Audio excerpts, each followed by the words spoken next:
Hey there everyone, welcome to Crappy Reviews, the home of no rules reviews. And what does no rules reviews mean? A lot of people ask me. Well, it means whatever the hell I want it to mean. I don't adhere to a set professional standard. Obviously, when you're going to name yourself CrapgamerReviews, you have to take everything with a grain of salt and realize that it is what it is. It's all raw on my own thoughts, and if you don't like it, you don't have to watch. It's pretty simple, but there's always some morons who don't understand that it's optional content, just like everything else on YouTube. Anyway, I haven't done preview video in a while, but thankfully with EA Access, I'm able to play Unravel on my Xbox One.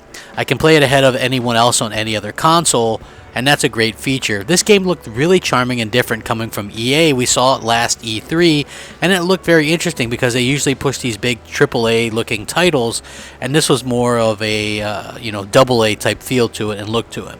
So obviously I took the chance and time out of my schedule to give it a try on my Xbox One, and I have to say, I'm very impressed. The game has some really amazing graphics, the story is very touching from what I've seen so far, and the gameplay is quite fun and obviously very, very well done. The music is fantastic and quite honestly, it's haunting. The only problems I really see anyone having with this game is maybe not noticing it. Turns out the 2D platformer puzzle genre, which is something we get a lot of these days thanks to the indie game boom, that might be a little bit of a problem. And the second part might be that some people might be turned off a bit by the puzzles that are required throughout the game.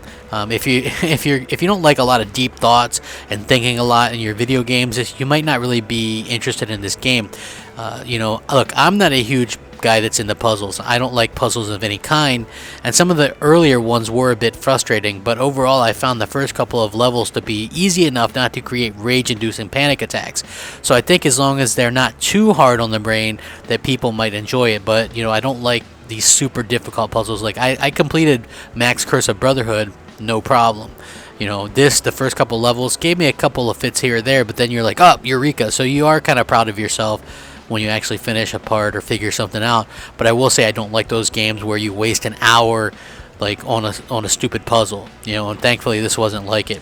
But going back to my earlier point of indie game oversaturation, that could be a real problem with people wanting to play this game, as it has a real summer of arcade kind of feel to it. And if you remember last generation, we'd only get the best of the best when it came to arcade games or indie games. Now everyone can put whatever load of crap they want out in the marketplace, and it really makes it difficult to pick out a good game from a bad one. But if you're an Xbox One owner, why not pick up EA Access and try this game out?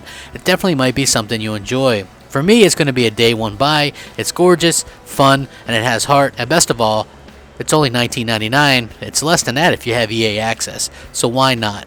Thanks for watching. Remember to comment, rate, subscribe, rack 'em up. Crap Gamer out.